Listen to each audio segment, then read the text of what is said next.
Ladies and gentlemen, welcome back to Between the Sharks. Today, we are going to continue sort of with this sneaking up on finalizing something, maybe? I don't know.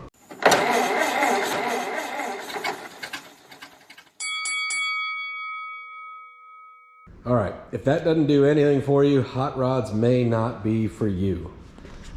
Welcome back, gang. We are plugging away, slowly making progress, a little bit forward, a little bit back, and then a little more forward again. So we're on to forward. The last episode, we lowered this engine down a little bit, got it sort of like a Goldilocks movement situation going on. We moved it forward and up, and then I thought it was too high. Ultimately, after I threw some carburetors on there and mocked at that intake, and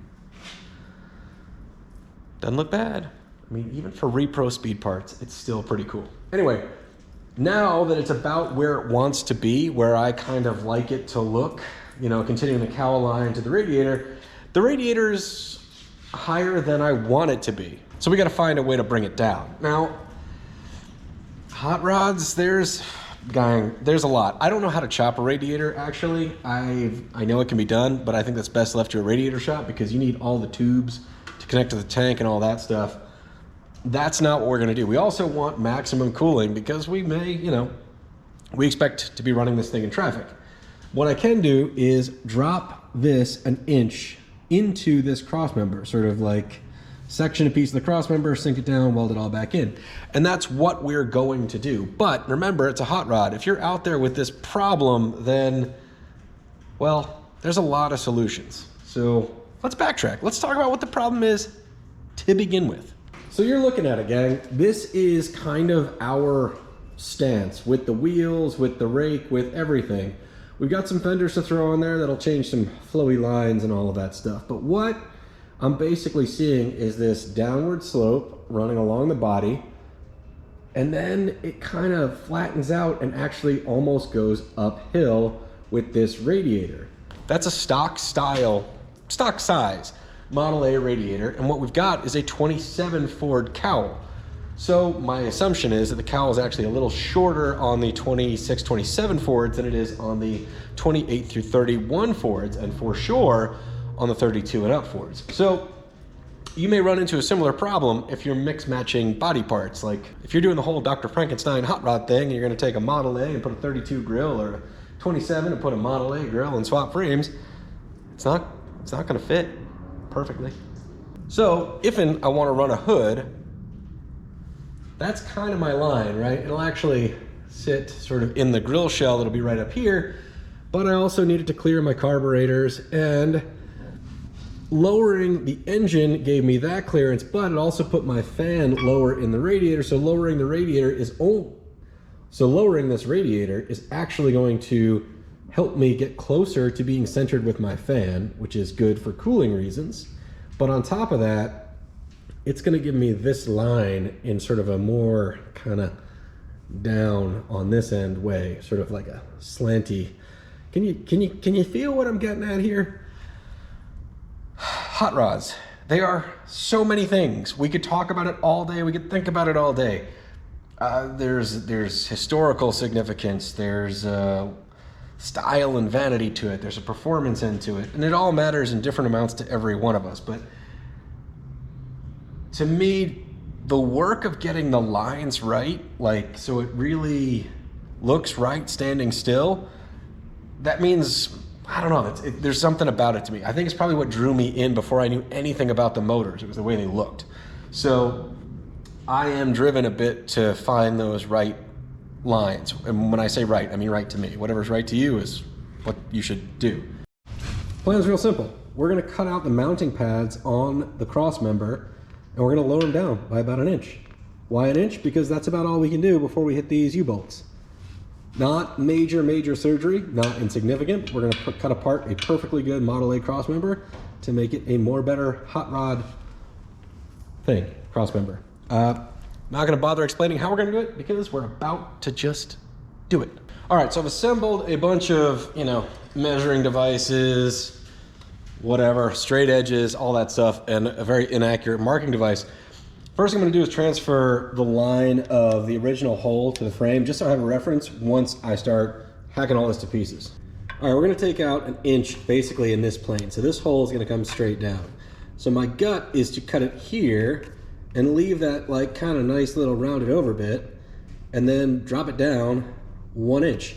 I just need a good way to cut this. So it'll be cut here, it'll be cut on the back side of this square thing, as far into this as we need to drop it down, and then we'll move on from there. I'm gonna go ahead and take this guy and mark 1 inch down and see what that means. All right, so here we go. Set to 1 inch. Something like that. Go ahead and get the other side over here.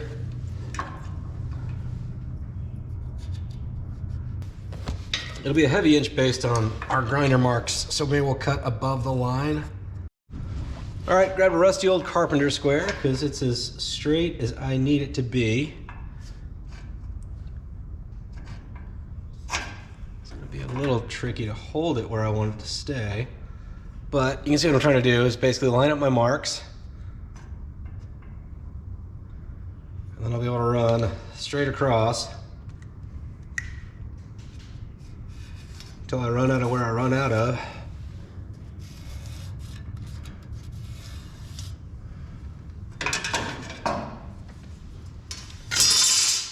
So what that mark means right there is, in theory, we'll be cutting almost to this point. I'm gonna go ahead and draw it with a square.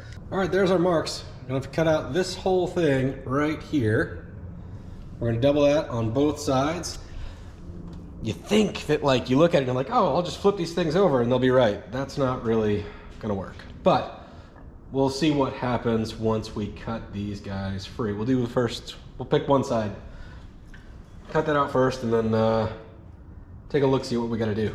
So, minor change of plans. I turned to myself and I said, hey, self, do you have anything to build the piece you need to go in here? And I said, well, I don't know, self, let's go look. Found this piece of 2 inch by 3/16 steel.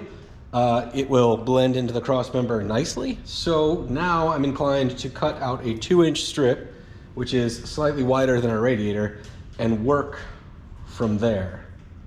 Is that gonna work? Hang on a second, we gotta look at something else. All right, just looking at the radiator hose, that can clearly come down a bit. We may be doing some more notching than I hoped for, but whatever. It must be so.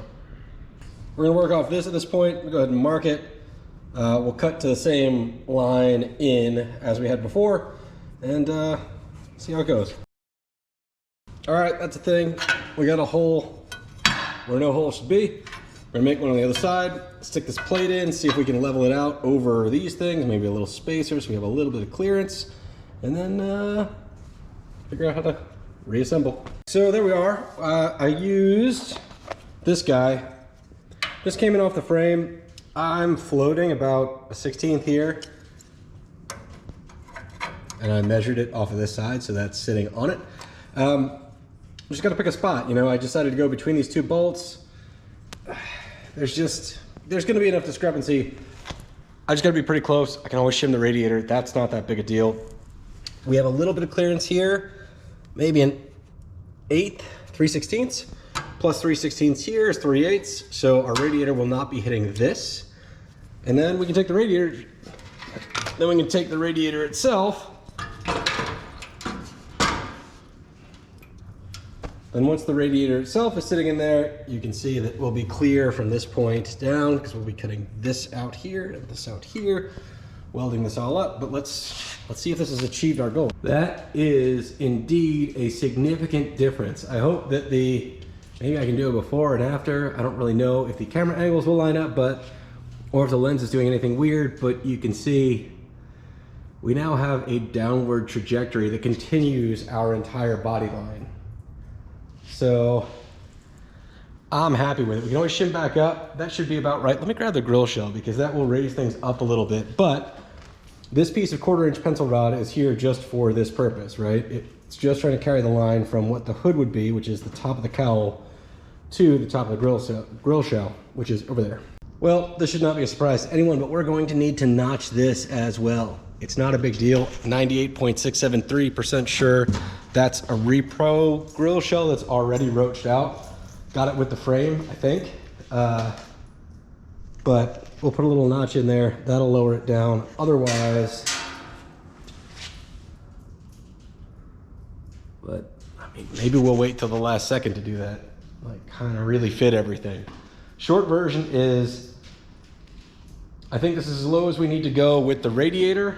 The line seems about right. This is about as low as I feel comfortable going anyway. I guess I could go 3/16 more. Let me think. All right, I'm about as far down as I feel like I want to go. I think there's only about an 1/8 there and about 3/16 there. 1/4 inch floating. I think we got a line. I think we're gonna be okay. I'm gonna mark that inlet there. Well, you know, coming down a fuzz more would help where we are. I may grind a little bit more meat out of right here and right here just to bring it down just a fuzz more. And I'm gonna mark this inlet and we'll cut around that so that we have some clearance for our radiator hose. Actually, I realized I don't have to grind this down anymore. All I have to do is cut this here, drop it down, and butt weld it in right there. That's the answer. Same thing on this side. So we're gonna cut this middle piece of steel out. Anyway, I believe it is time to do it. All right, so I got my little doodads. I'm gonna go ahead and tack them in here, basically right on this edge, and then I'll be able to bend them until they're where I want them to be. We'll clamp it all into place, make sure it's good, put a couple more tacks in. I've got this big ugly notch. I'm gonna get these in first and then kind of fine tune that. Maybe that's a mistake, but we'll see. All right, we ground some paint off. We've clearanced this for the radiator hose. Basically, I'm gonna jam this guy in, butt weld it like so, at least with a couple tacks, and then we'll move it up and down until it's level. Maybe even run a level across from here over there, clamp everything in place with a straight edge, and then we'll start to build in the rest of our brackets. All right, here we go.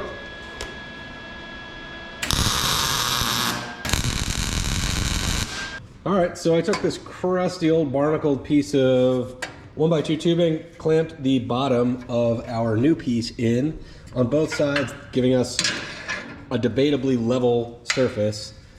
Got a couple pieces of the 1-inch stock laying around here. I'm basically just gonna cut some sections and grind them down until they fit where I want them to fit, and we'll kind of tack it in. And once I get at least one end of this tacked, we'll be good enough to go.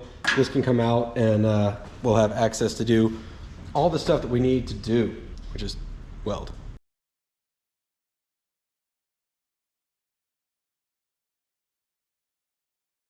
All right, when I first test fit it, it fit really what I thought, like, tight, very sexy. But once I put the radiator back in after I did my tack welds, it was clear to me that it was too tight and I had no forward-backwards adjustment, and the aluminum tank on the bottom was actually hitting the front piece here. So in doing it this way, I've left myself with this big ugly thing I gotta deal with. Whatever. We're gonna have to cut some weird ass pieces, put them in there, weld them in, grind them down, and a radiator is gonna go on top, so it's not that big a deal. You know, I still wanna do a decent job with it, so it's just gonna take me a little more work than I thought, but that's fine. I'm gonna go ahead and weld in the rest of the pieces that I have already, and then we'll build out the rest. All right, gang, my solution to this problem that I've created for myself is a little bit Bubba and a little bit genius. So, I'm just gonna use 1/4 inch rod. Had it laying around.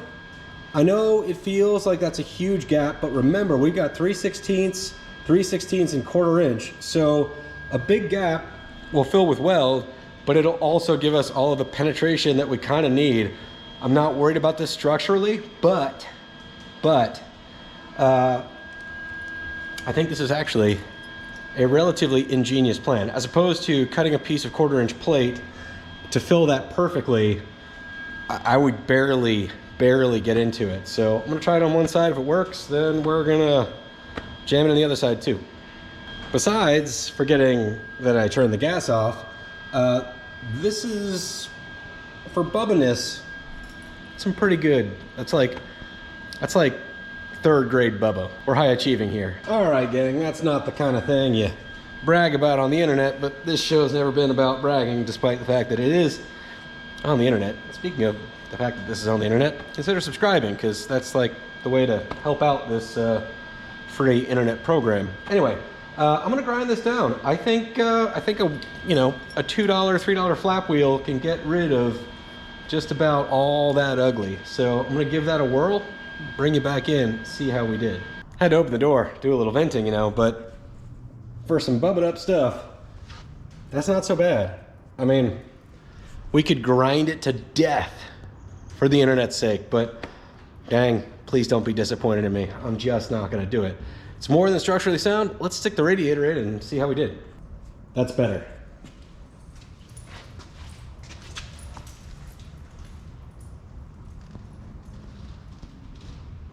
Yep, yep, that's the way it's supposed to be. The mount in the grill shell is a fuzz higher, maybe a 1/4 inch, maybe 3/16. So I think we're in the ballpark. And again, if we have to raise the radiator up, all I gotta do is shim it, 1/8 inch, whatever at a time, until it's exactly where I want it. I don't think I could go any lower. Our fan is in good shape, mostly on the radiator. Our lower radiator hose, I believe, is gonna fit just fine. So, yeah, I'm covered in metal dust, like I've been hanging out at Metal Beach all day, but that's what happens when you weld and grind a bunch. Yeah, that's an improvement. Not the most fun project in the world, not like the sexiest fabrication ever, but a couple hours bringing the radiator down 1 inch makes a huge difference if that's what it needed. And I think that's what it needed. That's pretty cool. It's pretty exciting, pretty awesome. I like it. All right, I got a bit of a mess to clean up, but I'm gonna call it a day. Good luck on your projects out there. Remember, make it safe, make it seaworthy, all of that jazz. But beyond that, let the fit and the finish and the finer details, it's up to you. You're not building a car for anyone else. If you want to grind your welds and make everything absolutely perfect and break out the TIG, man, more power to you. If you think that radiator looks cooler sitting up, run it that way. Again, this is how I spent my afternoon. So if it's not for fun and my own entertainment, then what is it for? Good luck on your projects out there. We'll see you next time on Between the Sharks when we do something. Something else.